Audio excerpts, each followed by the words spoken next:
ये है prime news, क्योंकि सच जरूरी है।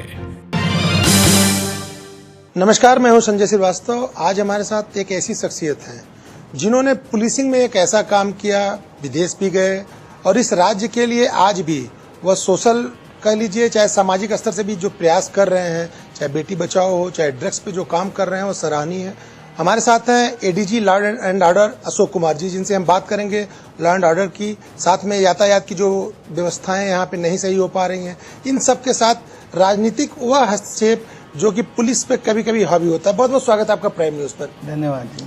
आप टेक्नोक्रेट हैं, आपने बीटेक किया, आपने एमटेक किया, उसके बाद आप आईपीएस बनते हैं। पढ़ाई एकदम अलग होती है, काम का क्षेत्र एकदम अलग होता है, तो कैसे सामंजस्य कैसे बैठाया आपने? नहीं, सामंजस्य की कोई समस्या नहीं है। आईआईटी दिल्ली से मैं पढ़ा हूँ, तो टेक्नोक्रेट होने का ये मतलब नहीं है कि वो सिविल सर्विस में अच्छा नहीं करेगा।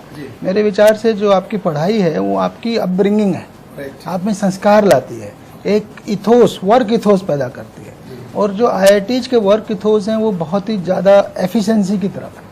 मतलब आईआईटीज कुछ भी काम करती है ना तो उसको एक्सीलेंट ढंग से करना सिखाती हैं, एफिशिएंट ढंग से करना सिखाती है। तो मेरे विचार से वो जो वर्क इथोस हमने वहाँ से सीखा तो वो हमने पुलिस में फॉलो किया है और मतलब यहाँ आके उसका फ़ायदा ही हुआ है हमको कि भाई जो काम करिए आउटस्टैंडिंग ढंग से करिए, क्वालिटी से करिए। जैसे होता क्या कि आदमी बीटेक किया, 4 साल आपने बीटेक किया, फिर एमटेक किया, फिर आदमी सोचता है कि भाई एमटेक किया है तो हो सकता है कि एजुकेशनिस्ट बनेंगे या प्रोफेसर बनेंगे। फिर कहाँ से आपके दिमाग में आया कि यार अब प्रशासनिक काम में चलना, आईपीएस बनना चाहिए या आईएएस की तैयारी करनी चाहिए? इसकी भी एक कहानी है वास्तव में। जब उन दिनों में जब हम आईआईटी दिल्ली में थे बीटेक में, तो जो आम क्रेज था हमारे स्टूडेंट्स के बीच में, क्लास फेलोज के बीच में, वो उन दिनों बाहर जाने का था। अब अगर उन दिनों का डाटा उठाएंगे तो 60 से 70% लोग विदेश चले जाते थे। और मैं एक ग्रामीण पृष्ठभूमि से आता हूँ, तो उस हिसाब से मेरे मन में था नहीं, देश में ही कुछ करना है, देश की सेवा करनी है, कुछ अच्छे काम करने हैं। तो तब तक मेरा मन ये था कि देश में रह के कोई इंजीनियरिंग का जॉब करेंगे, उस टारगेट पे मैं था। परंतु जब मैंने 3 साल के बाद जो हमारी एक इंडस्ट्रियल ट्रेनिंग होती है, जो 2 महीने की इंडस्ट्रियल ट्रेनिंग की ऊषा फैंज कलकत्ता में, तो तब मैंने ये निर्णय लिया कि संभवतः ये जो जॉब है इंजीनियरिंग का मेरी नेचर को उतना ज़्यादा सूट नहीं करता है। एक होता है ना, हर आदमी किसी पर्टिकुलर जॉब में ज़्यादा अच्छा करेगा, एक नेचुरल टैलेंट होता है आपका किसी न किसी तरफ। तो मैंने पाया कि मेरा जो नेचुरल टैलेंट है वो इंजीनियरिंग की तरफ नहीं है। मतलब मुझे वहाँ समय बिताना भी मुश्किल होता था। तो इसलिए फिर मैंने देखा कि कोई ऐसा जॉब जहाँ हम पब्लिक सर्विस कर सकें, लोगों से सीधे जुड़ सकें, लोगों की ज़िंदगी में ज़्यादा बड़ा फर्क ला सकें। तब सिविल सर्विसेज का आइडिया आया कि सिविल सर्विसेज एक बेटर ऑप्शन है। तो उसकी तैयारी की, एग्जाम दिया, तो कितना समय लगा आपको अपने आप को इंजीनियरिंग से आईपीएस बनने में? देखिए, बीटेक के बाद मुझे 2 वर्ष लगे, ठीक है ना। मैंने 2 बीटेक हो गई, 3rd ईयर के बाद बीटेक हुआ तो एमटेक को ज्वाइन किया, एमटेक पास होगी, साथ साथ में सिविल सर्विस होगी। तो 2 साल में हमारा गया।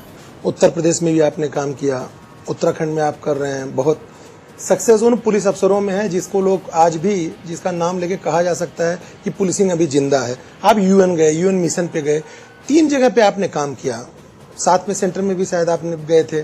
तो आपको सबसे क्या कंफर्ट कहाँ फील हुआ कि भाई पुलिसिंग यहाँ पे करके, अपनी मेहनत करके इसको सुधार किया जा सकता है? जैसे उत्तर प्रदेश का हम लोग सुनते हैं, हमने देखा है कि वहाँ की पुलिसिंग बहुत टाइट है, वहाँ का काम एकदम अलग है, उत्तराखंड का एकदम अलग है। आप यूएन गए तो क्या लगा आपको? चारों का अनुभव एकदम अलग है। यद्यपि उत्तराखंड पुलिस यूपी का डायरेक्ट लीगेसी है, मतलब हम लोग सीधे वहीं से, हमारे पेरेंट कार्डर वही है, किंतु फिर भी इनमें बहुत बड़ा गैप है। उत्तर प्रदेश पुलिस में क्राइम बहुत ज़्यादा था, लॉ एंड ऑर्डर भी बहुत ज़्यादा था कंपेयर टू उत्तराखंड। और वहाँ कुछ जो है मैं देख रहा हूँ, उत्तराखंड पुलिस बनने के बाद हमने कुछ ऐसी लीगेसीज करी कि जो कुछ एक गलत आदतें थी उत्तर प्रदेश पुलिस की, वो कम की, वो यहाँ पे आके कम हुई हैं। कुछ नई चीज़ें बहुत अच्छी हमने शुरुआत की है, परंतु यहाँ पे वैसा वर्कलोड नहीं है जो वहाँ पे वर्कलोड था क्राइम का और लॉ एंड ऑर्डर का। तो वहाँ प्रोफेशनल ज़्यादा हैं लोग इस मामले में, क्योंकि वहाँ लोड है तो आपको जब वो करना ही पड़ेगा ना, तो उस हिसाब से। परंतु मैंने देखा यहाँ भी प्रोफेशनल पुलिसिंग है और कई मायने में हम उनसे बहुत आगे निकल गए। उत्तराखंड बनने के पहले आप उत्तराखंड के ही कई जिलों में आप रहे, तो क्या अंतर कुछ आया कि राज्य बना, राज्य बनने के बाद फिर आपके पास बड़ी जिम्मेदारियां आई, तो आपको लगा कुछ कि राज्य बनने के बाद क्राइम कम हुआ या काम पुलिस यहाँ की जो नई पुलिस बनी या जो यहाँ के लोग जुड़े उनसे कुछ क्राइम पे कंट्रोल हुआ? राज्य बनने के बाद देखो बहुत सारी वर्क का नेचर चेंज हो गया है। अच्छा। मैंने पहली बार उत्तराखंड के जो एरिया था यूपी में रहते हुए, मैं बना था एसपी देहात रुद्रपुर। उन दिनों रुद्रपुर अलग जिला नहीं था, नैनीताल का पार्ट था जी। और तराई में आतंकवाद का दौर था जो पंजाब से प्रभावित होता था। तो वो हमें उन दिनों टारगेट था उसे कंट्रोल करना, ठीक है, तो वो नियंत्रित किया भी गया। और फिर हम चमोली गए, एसपी चमोली। वहाँ से चमोली में उन दिनों हमारा उत्तराखंड बनाओ आंदोलन चल रहा था, जो शुरुआत में तो एंटी रिजर्वेशन आंदोलन था, बाद में वो चेंज होकर के उत्तराखंड आंदोलन बन गया। तो वो हमने उस दौर में उसको देखा, ठीक है। फिर मैं एक राउंड हरिद्वार और नैनीताल भी रहा। तो उन दिनों मेजर कंसर्न हरिद्वार का था क्राइम और मेले, ठीक है, क्राइम और मेले, यानी कांवड़ मेला, ये मेला। बट अभी उत्तराखंड बनने के बाद मेरे विचार से हमारे कंसर्न्स और बहुत ज़्यादा बढ़ गए हैं। वीवीआईपी ड्यूटीज बढ़ गई हैं, लॉ एंड ऑर्डर के शेप चेंज हो गई है। क्राइम का जहाँ तक बात करें तो पहले से कुछ कमी आई है। फिर भी उधमसिंह नगर और हरिद्वार में अभी यूपी पैटर्न का क्राइम है, बट क्राइम हम उत्तराखंड में आने के बाद, बनने के बाद यूपी से कम हुआ है और हमें दूसरे इशूज बढ़ गए हैं। यूएन मिशन पे जाते हैं तो वहाँ से कुछ ऐसी टिप्स मिली या कुछ ऐसी चीजें हुई जो कि इस राज्य को सुधार की तरफ पुलिसिंग में ले जाए? देखिए, यूएन मिशन और बीएसएफ, जैसे मैंने कहा, आपने चारों कहा, सबका चारों का एक्सपीरियंस अलग है। ये दोनों तो फिर भी जुड़े हुए हैं, वो दोनों अलग हैं। तो यूएन मिशन में क्या था, वहाँ 52 देशों की पुलिस थी। अच्छा। तो वो सब लोग भाई बंधुत्व से काम करते हैं, आपस में शेयरिंग करते हैं, आपस में शेयरिंग होती है, हर एक का वर्किंग स्टाइल अलग होता है। तो यूएन में डिफरेंट वर्क स्टाइल था, वहाँ ज्यादातर भाई बंधुत्व ज्यादा था, सब कोई बराबर है। अच्छा। काइंड ऑफ इस तरह का जो वहाँ पे यूएन जब मिशन में आप जाते हो तो you are called UN CIVPOL, UN civil police. तो वो सब लोग एक से एक रैंकलेस मिशन कहलाते हैं ये। अच्छा। हाँ, तो उस हिसाब से वहाँ भी देखने को मिला इन्वेस्टिगेशंस जो है, वहाँ पेट्रोलिंग जो है, गाड़ियाँ, संसाधन बहुत ज़्यादा है यूएन में। हम लोग तो एक थाने में एक गाड़ी रखते हैं, जी जी। वहाँ तो हर थाने में 5-6 गाड़ियाँ तो पेट्रोलिंग पार्टी में रहती थी मिनिमम। जी जी। तो संसाधन वहाँ बहुत ज़्यादा थे, किंतु फिर भी मैं कहूँ अगर काम की दृष्टि से देखें तो हमारे यहाँ रिस्पॉन्सिबिलिटी, अकाउंटेबिलिटी ज़्यादा है और वर्कलोड भी कहीं ज़्यादा है। लेकिन जैसे आप वर्कलोड की बात करते हैं, आप बात करते हैं अकाउंटेबिलिटी की बात करते हैं, आप बात करते हैं सिस्टम की, तो यहाँ उत्तराखंड, सॉरी, पूरे इंडिया में पुलिस के ऊपर प्रेशर इस बात का भी ज़्यादा है, टाइम होता है, और विभागों में है कि 8 घंटे की ड्यूटी खत्म हो जाती है, लेकिन पुलिस का कोई पीरियड नहीं होता। जब आपको जरूरत है पुलिस खड़ी मिलती है। तो क्या ये माना जाए जो कभी कभी फ्रस्ट्रेशन दिखाई देता है पुलिस में, उसका एक रीजन तो, एक पार्ट तो नहीं? ये तो स्वाभाविक है जी, ये हमारी नेचर ऑफ जॉब है, नेचर ऑफ वर्क है। राइट। कि हम जो है ना अकाउंटेबिलिटी बांट नहीं सकते, रिस्पॉन्सिबिलिटी बांट नहीं सकते। अगर थाना अध्यक्ष है तो 24 घंटे का थाना अध्यक्ष है, तो उस हिसाब से भी। और जो सिपाही भी हमारे हैं, नॉर्मली उनकी ड्यूटी 12 घंटे है। जी जी। 12 घंटे दिन, एक दिन 12 घंटे रात नॉर्मल, बाकी लोगों के 8-8 घंटे होते। यही अपने आप में एक थोड़ा सा स्ट्रेस लेवल बढ़ा देता है।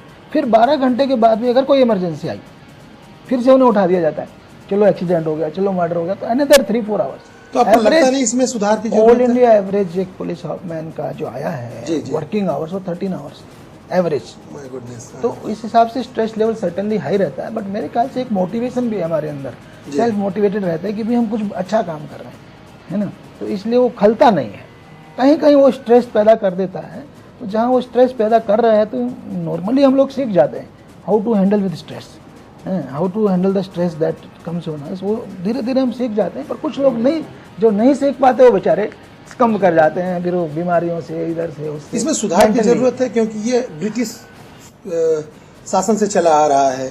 जिस तरह से पुलिसिंग का उपयोग करते रहे हैं, जिस तरह से पुलिस काम करती रही है, जो टाइम पीरियड रहा है, तो उसमें लगता नहीं कि अब सुधार की जरूरत है। कहीं ना कहीं आवाज़ ये हमें बताया जाए कि भाई इतने घंटे आपको कुछ आराम के लिए तो चाहिए, परिवार भी है, घर भी है, उसके लिए भी सुधार की जरूरत तो है। और कई जगह अटेम्प्ट हुए हैं, बीएसएफ में भी थे, वहाँ भी ड्यूटी 12 घंटे की पड़ती है। वो 2 शिफ्ट में 12 घंटे का, 6 घंटे दिन और 6 घंटे रात। तो उसको बेचारे को एक शिफ्ट में 6 घंटे इकट्ठा सोने को ही नहीं मिलता। यानी जब वो 6 घंटे ड्यूटी उतार के तो 6 घंटे बाद उसके दोबारा जाना है, तो उसे तैयार होना पड़ेगा। तो 4-4.5 घंटे एक शिफ्ट में सो पाता है। तो वो भी एक स्ट्रेस का वो तो पॉइंट तो है। यही होता है कि जैसे हम लोग देखते हैं कि कभी कभी पुलिस बड़ा इरिटेट हो जाते हैं। परंतु हाँ, सही कह रहे हैं। जो मैं कह रहा था, अटेम्प्ट जो हुए बीएसएफ में, एक अटेम्प्ट हुआ कि उनको वीकली 1 दिन ऑफ दिया जाए। नहीं तो 7 दिन ड्यूटी है। सही बात। तो वही पुलिस में भी कहीं ना कहीं किसी प्रदेश में हमने सुना है प्रयास हुआ है। तो ऐसे ऐसे प्रयास करके कहीं ना कहीं इसी तरह कहीं ये प्रयास करते हैं कि ड्यूटी 12 घंटे की नहीं लग के 8 घंटे लग जाए, वो इसलिए नहीं सफल हो पाता है, हमारी मैन पावर कम है। हमारी जो एवरेज है 1000 लोगों पे लगभग 1.3-1.4 पुलिसकर्मी है, जो ज़्यादा डेवलप्ड कंट्रीज में 2-2, 3-3, 4-4 तक है। यस। तो हमारे पास इतना फिर पैसा, बजट, संसाधन वो भी तो चाहिए ना, क्योंकि कई चीजें हैं, उसकी कमियां हैं। जी। अब कोई हमें चीज रियलाइज पहले करना भी देखते थे हम लोग कि आप किसी कैदी को पकड़ते थे तो उसका जो खर्चा वर्चा है आम चीजों से बहुत कम है। पुलिस कैसे मेंटेन करती होगी, गाड़ी का खर्च भी है, तो इसमें भी सुधार की जरूरत है। कहीं इसी का कारण तो नहीं रहा कि मिशन आक्रोश जो हुआ यहाँ उत्तराखंड में नहीं, पहली वो बार एक ऐसा हुआ। पर्टिकुलर वो एक इशू था जी। और उनका जेन्युइन इशू था। इशू क्या था कि जो ये 6th पे कमीशन लगा, उसमें उनका शुरू में जब लगा तो ग्रेड पे 1900 थी जी, ठीक है, और बाद में 2011 में ग्रेड पे बढ़ के वो होगी 2000। तो उनका जो बेसिक पे में भी डिफरेंस आया। तो 2011 में जब ये लगा तो सबको 2011 के हिसाब पे इक्वलाइज हो गए। ओके। तो जो आदमी 2009 में आए वो भी वहीं, 2006 वाला भी वहीं, 2005 वाला भी। तो जो विचारों के जो डिफरेंसेस थे वो सब एक रैंक पे आ गए, एक पे स्केल पे आ गए। तो भाई जो 2006 का था उसे कम से कम नोशनल 5 साल का इंक्रीमेंट तो दे दें हम। सही बात। मान लिया हम इस 5 साल का एरियर नहीं दे पा रहे हैं, जी। तो जिससे नोशनल इंक्रीमेंट हो जाएगा तो 2009 वाले से फिर सीनियर रहेगा ना उतना। लेकिन भारतवर्ष में कभी सुना था हम लोगों ने, लेकिन इस बार तो देखा। ये तो एक माना जाएगा कि कहीं न कहीं से पुलिस का जो मतलब आप कह लीजिए रुतबा था आप जैसे लोग अधिकारियों का, उससे कुछ कम हुआ होगा, तभी तो आम पुलिस निकल के आया और इस तरह की बातें। नहीं देखिए, क्योंकि आंदोलन कभी पुलिस नहीं करती। आपकी बिल्कुल सही बात है, पुलिस कभी आंदोलन नहीं करती। यही हम तो आंदोलन रोकते हैं। यस। तो वो उनका एक जेन्युइन ग्रीवेंस था, उसको हमने रियलाइज किया और माननीय मुख्यमंत्री जी तत्कालीन सरकार ने भी रियलाइज किया और वो सोल्व किया गया। तो कभी कभी ऐसा हो जाता है कि वो सीधे ना आकर के तिरछे रास्ते से आते हैं, तो हम लोगों की ड्यूटी बनती है कि उनके जो जेन्युइन ग्रीवेंस है उनको हैंडल करें, क्योंकि उसके बाद आंदोलन के रास्ते तो है नहीं। वो औरों की तरह ला करके सड़क पे तो खड़ा नहीं हो सकता, वो डिसिप्लिन से पाई है हमारे। रुकते हैं एक छोटे से ब्रेक के लिए, कहीं मत जाइए, देखते रहिए प्राइम न्यूज। उत्तर प्रदेश उत्तराखंड में सबसे ज्यादा देखे जाने वाला न्यूज चैनल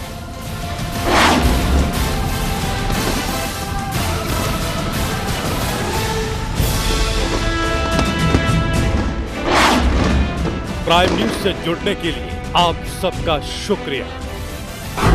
प्राइम न्यूज, क्योंकि सच जरूरी है।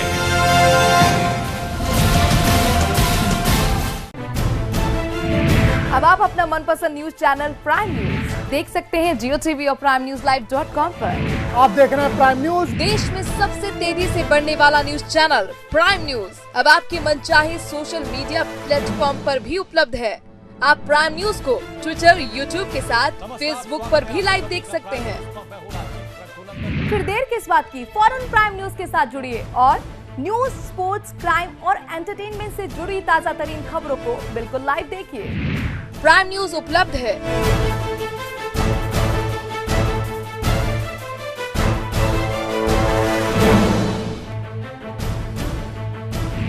प्राइम न्यूज, क्योंकि सच जरूरी है।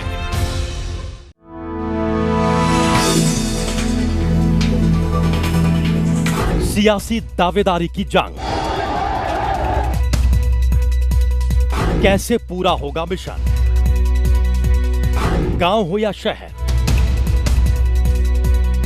प्राकृतिक आपदाओं का कहर, बेरोजगारी से पलायन तक,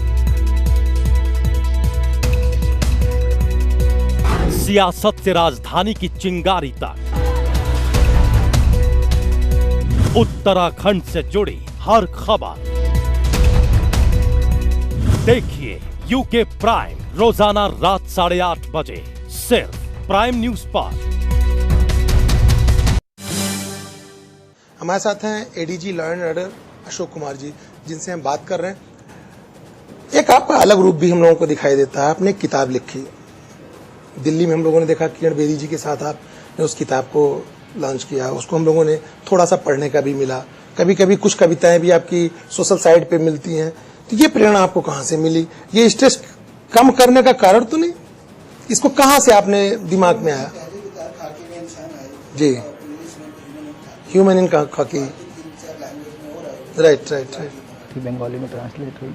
तो ये प्रेरणा तो कहिए कि मैं शुरू से मेरा लिटरेचर में इंटरेस्ट था, पहली बात। दूसरी बात, जब से पुलिस में आए तो मैंने एक डायरी मेंटेन की। जब जब मुझे कोई भी बात ज़्यादा दिल को टच किया, उसको मैंने डायरी में लिखा। संवेदनशीलता जिसे कहते हैं, जहाँ जहाँ मुझे फील हुआ मैं लिखता चला गया। तो मेरी डायरी में ये किताब एक प्रकार से रॉ फॉर्म में थी। तो फिर मेरी वाइफ ने, उन्होंने कहा ये तो बहुत अच्छी बुक बन सकती है, why don't you share these experiences, ये बाकी पुलिस वालों के भी काम आएगी। राइट। तो इसलिए फिर उसको एक किताब की शेप दी गई। तो कुल मिला के उसका टारगेट यही है कि अगर हम संवेदनशील हृदय से पुलिसिंग करें और पीड़ित को केंद्र में रख के करें। ओके।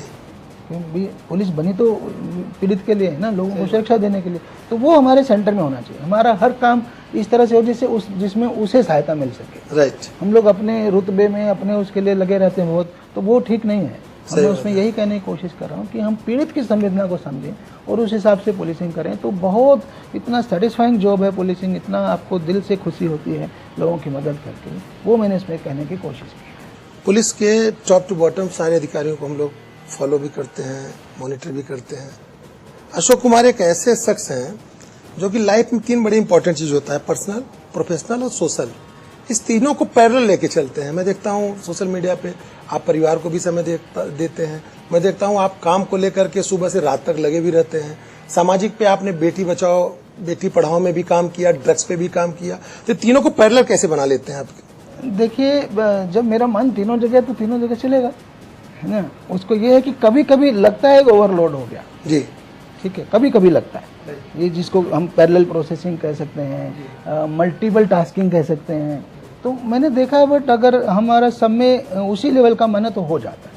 अगर मैं जैसे ना उसके प्रति मेरे मन में बहुत ज़्यादा वो है कि करना ही है, चाहे वो स्पोर्ट्स है, चाहे हम लोगों से सोशल कांटेक्ट है, या रीडिंग राइटिंग है, ठीक है ना, या पुलिसिंग है। पुलिसिंग तो मेरा मेन काम है, तो उसमें तो 1% कमी होनी नहीं, वो टॉप प्रायोरिटी है। सही बात, ठीक है। इसके लिए मैं आपको क्या बताऊं, कभी कभी एक टाइम था इलाहाबाद में 6 दिसंबर 92, जब ASP था, 10 दिन 10 रात में सोए ही नहीं। कर्फ्यू लगा, एक दिन 1 मिनट भी नहीं सोया, और मुझे अच्छा लगा, मुझे नींद फील ही नहीं हुई। बिकॉज एक जुनून होता था, देखो कितना हमारे यहाँ कर्फ्यू लगा है और कोई एक भी वायलेंस नहीं, सिंगल वायलेंस नहीं, जबकि बाकी यूपी में आपको पता है कितनी जगह दंगे हुए उन दिनों। तो वो एक खुशी होती थी। तो वो मोटिवेशन है जो हमें ले चलता है। स्पोर्ट्स कभी लेट नाइट और कभी अर्ली मॉर्निंग। जी जी जी। जब कोई बड़ा दिन होता है, मैं अभी भी ये आपको बड़ी बात बता रहा हूँ, मैंने हरिद्वार में सीखा, मैं SSP हरिद्वार रहा, तो वहाँ पे मेलों को मैनेज करते थे। तो मैंने क्या सीखा, मैं 4 या 5 बजे के बीच उठ जाता सुबह, जिस दिन बड़ा दिन होता है। अच्छा। तो उसकी सारी एक एक चीज को रिवाइज कर लेता हूँ। ओके। ये छूट ना जाए, ये छूट ना जाए, ये छूट ना जाए। आप समझ, अपनी जो चेकलिस्ट है वो सारी की सारी रिवाइज करके तो फिर सारा दिन अच्छे से बीतता है। मतलब आई एंजॉय माई जॉब, मतलब तो फिर वो दिन रात का ख्याल ही नहीं रहता है, न वो 12-13 घंटे 16 घंटे का स्ट्रेस रहता है। 16 घंटे की हो जाए तो स्ट्रेस नहीं होता। आपकी इस बात को सुन के हमारे समझ से लोगों को प्रेरणा मिलेगी। और इसी स्ट्रेस में दूसरी चीज जोड़ दूं जी, कि एक जो आपने स्पोर्ट्स की बात की, मैं ये भी दूसरी बड़ी बात, 16 घंटे करके आ रहा हूँ, बॉडी थकी हुई है, इसके बावजूद भी मैं पहला घंटा खाने भी नहीं देता, मैं जाके सोचता हूँ खेल लूँ, 1 घंटा खेल लूँ, तो उससे मेरा स्ट्रेस कम होगा, फिजिकल भी और मेंटल भी। राइट। आप स्पोर्ट्स की बात कर रहे हैं, हम लोगों ने कुछ दिन पहले पढ़ा, क्या उसी स्पोर्ट्स का एक परिणाम था कि आपकी बिटिया गोल्ड मेडल पाई? जी, मैं वही, बच्चों को कहाँ से इतना आप समय दे पाते हैं? नहीं, समय की बात भी है, वो देखते हैं कि भी हमारे पेरेंट्स जो है इतना बिजी होते हुए भी फिर भी स्पोर्ट्स को फोकस कर रहे हैं, ठीक है ना। तो मैंने बच्चों को सिखाया कि स्पोर्ट्स एक पॉजिटिव चीज़ है लाइफ में। ओके। और मैंने बच्चों को ही नहीं, जहाँ रहता हूँ पुलिस को सिखाता हूँ कि आप अपनी एनर्जीज को नेगेटिव में मत लगाइए। वेरी नाइस, है ना। मैं पब्लिक को भी सिखाता हूँ कि अगर आप स्पोर्ट्स में, कल्चर में, इस तरह की चीज़ों में लगेंगे तो ये आपकी एनर्जी पॉजिटिव फैलेगी। अदरवाइज गलत काम करेंगे, दूसरों के, आप समझते हैं आजकल कितनी नेगेटिव चीज़ें, कोई ड्रग्स में फंस गया, कोई कहीं फंस गया, कोई क्राइम में फंस गया। तो अगर हम समाज को भी उसकी ऊर्जा को पॉजिटिव कामों में लगाएंगे तो वो हमेशा पॉजिटिव होगा। तो एक तो ये कारण रहा, तो बच्चों ने स्पोर्ट्स नेचुरली सीखा। दूसरा जो मैंने आपको कहा, एक वर्क इथोस हमने सीखा है कि जो करो एक्सीलेंट ढंग से करो। Very nice. तो वो फिर हमने उसी में आगे तक भी, हम तो एक स्टेट लेवल खेले या IIT की ओर से खेले जी, थे, जी, जी। किंतु हमने कहा आप इससे आगे कैसे बढ़े। तो वो है कि भी कोई काम करो तो आउटस्टैंडिंग ढंग से करो। तो हम उसकी बारीकियों में जाते हैं, फिजिकल ट्रेनिंग कैसे बेस्ट हो सकती है, साइकोलॉजिकल क्या हो सकता है, टेक्निकली हमारी कहाँ कमी है, उसको कैसे सुधारें। तो बिटिया के आप फादर भी बने और गॉड फादर भी आप ही बने स्पोर्ट्स को लेकर के, अगर बिटिया इतने ऊपर गई? नहीं, बस मतलब जैसे एक पीछे से पुश है, मोटिवेशनल पुश देता हूँ मैं उत्तराखंड पुलिस के स्पोर्ट्स भी देख रहा हूँ। जी, जी। आपको पता है हमारा एक खिलाड़ी ओलंपिक तक गया है। हाँ, यस यस। तो वो सारा एक मोटिवेशनल पुश है कि मैं ट्राई करता हूँ कि उनको पॉजिटिव वो बढ़ाता रहूँ, जो उनकी कमियां हैं उसमें एड देता रहूँ कि भी कैसे आपके फिजिकल में ये कमी तो वो कैसे सुधारें, टेक्निकली एक नेक्स्ट स्टेप कैसे आगे जाएं। तो वो मैं प्रयास करता हूँ। आपके पास लॉ एंड ऑर्डर है, आप DGP भी उत्तराखंड के बनेंगे, लेकिन एक आपका अनुभव जो हम लोगों के बार बार कचोटता है, हम सोचते हैं कोई पुलिस वाले से पूछा जाए, आप जैसे बड़े अधिकारी से पूछने का, अच्छा राजनीति का कितना इंटरफेरेंस होता है आपके वर्क पे? देखिए, राजनीति पॉलिटिकल इंटरफेरेंस कितनी होती है? Part and parcel of life है। पहली बात हम ये सोचें या झूठ बोलते हैं कि राजनीति का कोई इम्पैक्ट नहीं है, वो गलत है। बिकॉज राजनीति भी समाज के अंदर से ही आ रही है, ठीक है ना। हम एक डेमोक्रेसी में जी रहे हैं, प्रजातंत्र लोकतांत्रिक देश है हमारा, तो इसलिए उनका रोल रहेगा। हम भी प्रजा के लिए बने, वो भी प्रजा के लिए। सही बात है। किंतु हर एक का अपना अपना रोल है, तो हमारे रोल कहीं ना कहीं लिंक्ड है। उस लिंक्ड रोल को हम नकार नहीं सकते। अब ये अलग बात है कि किसी रेजिम में आपको गलत प्रेशर आए, किसी में न आए, किसी में कम आए, किसी में ज़्यादा आए, ठीक है ना। रोल तो उनका भी है, जो एक सरकार है डेमोक्रेटिकली इलेक्टेड है, तो वो पुलिस, तो उसको पुलिस से भी काम लेना है। सही बात, ठीक है ना। कभी कभी ऐसा हो जाता है कि गलत राजनीतिक प्रेशर आते हैं, ठीक है, और कहीं कहीं वो व्यवस्था सुधारने के लिए आते हैं। तो हमने तो लाइफ में यही किया है कि भाई जब भी कोई भी राजनीतिक को है, मैंने कहा part and parcel of life है। अगर वो सही काम के लिए कह रहे हैं, मान लिया किसी ने हमसे, हम किसी जिले में हैं जैसे SP मान लो, और किसी ने हमसे 10 काम कहे, तो 5 तो नॉर्मली उनमें से जायज होते हैं, राइट। तो मैं तो उससे अपनी खुशी मानता हूँ, चलो इनके माध्यम से मुझे पता चला किसी पीड़ित की सहायता ही हो रही है। सही बात है ना। किंतु जो गलत काम है हम उन्हें बता देते, हम नहीं कर सकते। हमने जो लाइफ में सीखा है, तो गलत काम नहीं कर सकते। कभी कभी ट्रांसफर भी हुए, एक चीज हम लोगों ने देखा, ट्रांसफर होते हैं, राजनीतिक दबाव में होते हैं, तो हम उससे एडजस्ट करना सीख जाते हैं। Very nice. एक चीज हम लोगों ने देखा कि जो दूसरे स्टेट्स में जहाँ पे अपराध बहुत जाता है, उस तरह का चीजें सुनने में आती हैं कि पुलिस के ऊपर हमला हो गया, कुछ लोगों ने हाथ चला दिया। कुछ दिन पहले आपने देखा एक लेडी जुडिशरी की, उन्होंने कर दिया। तब आप लोगों के ऊपर क्या लगता है कि अब क्या किया जाए? क्योंकि आप डिसीजन भी नहीं ले सकते, एक्शन भी नहीं ले सकते। नहीं, देखिए, एक्शन हम हमेशा लेते हैं और ये बहुत गलत है। एक पब्लिक सर्वेंट के ऊपर हाथ उठाना, उसके काम में बाला डालना, ये बहुत गलत है, कानूनन अपराध है। आप जानते हैं IPC की धारा 332, 353 में ये सब अपराध है। तो हम हमेशा इसको हमने स्ट्रिक्टली लिया है। कभी भी किसी भी पब्लिक सर्वेंट पे उठाए, हमने कहा अभियोग जरूर दर्ज करो, एक्शन जरूर लो, जरूर कार्रवाई करवाते हैं। इस वाले पर्टिकुलर केस में बहुत गलत एपिसोड है। एक किसी जज को इस तरह से हाथ नहीं उठाना चाहिए पुलिस वाले पर, ये पूरी तरह से क्राइम है।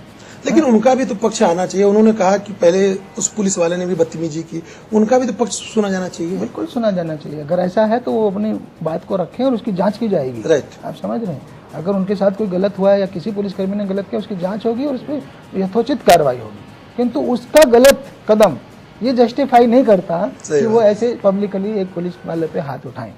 तो हमने उसके लिए हाई कोर्ट को रिक्वेस्ट भेजा कि इसके विरुद्ध FIR लिखने की अनुमति दी जाए। उत्तराखंड इंटरनेशनल बॉर्डर से भी है और कुछ ऐसे बॉर्डर्स में कुछ ऐसे जिले भी हैं जो कि कहा जाता है क्राइम रेट बहुत ज़्यादा है। ऐसे में इस समय उत्तराखंड में क्या सुधार की जरूरत है और उत्तराखंड वासियों के लिए कोई मैसेज देना चाहेंगे आप?